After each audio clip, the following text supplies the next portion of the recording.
যে শুনুন। হ্যাঁ বলুন। আপনি একটু সরে দাঁড়ান। আপনি একটু সরে বসুন। আমার অসুবিধে হচ্ছে তাই বললাম। আমার সুবিধে হচ্ছে তাই দাঁড়ালাম। অসভ্য, সভ্য, ন্যাকামো, জ্যাঠামো, ইডিয়েট। ক্লেভার।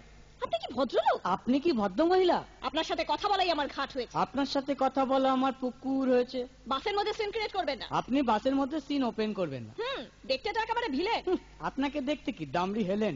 ভদ্রতা শিখবেন বাড়িতে। আপনি ভদ্রতা শিখবেন গাড়িতে। আপনার কোনো কাণ্ডজ্ঞান নেই। আপনার কোনো সাধারণ জ্ঞান নেই। সকালবেলা কি কচু খেয়ে এসেছেন? আপনি কি সকালবেলা খালি পেটে এসেছেন? ঠিক আছে ঠিক আছে, হয়েছে হয়েছে। একটা মেয়ের সঙ্গে ঝগড়া করতে আপনার লজ্জা করে না? একটা ছেলের সাথে কথা বলতে আপনার ভয় করে না? কি আশ্চর্য, কি অপূর্ব। দেখুন ধৈর্যের বাঁধ ভেঙে যাচ্ছে। শুনুন, ধৈর্যের বাঁধ আমার শক্ত হচ্ছে। মুখ সামলে কথা বলবেন। আপনিও কথা ঠিকভাবে বলবেন। আপনি নামুন তো। আপনি উঠুন তো। ঝগড়া করা কি আপনার নেশা? ঝগড়া করা কি আপনার পেশা? এই কন্ডাক্টর, বাসটা বাঁধো, আমি সামনের স্টপেজে নেমে যাব। এই যে ম্যাডাম, নেমে তো যাচ্ছেন, নামটা বলবেন। অসভ্য। এটা তো আপনার ডাক নাম, ভালো নামটা বলবেন। ছোট লোক। বাহ, সুন্দর নাম তো। বাড়ি কোথায়? নিমতলা। বাহ বাবা, খুব ভালো জায়গায়। কবে মারা গেলেন? কেন, আপনার শ্রাদ্ধের আগের দিন। খুব ভালো দিনে মারা গেছেন। পায়ে জুতো দেখেছে? কোন কোম্পানি? কত দিয়ে কিনেছেন?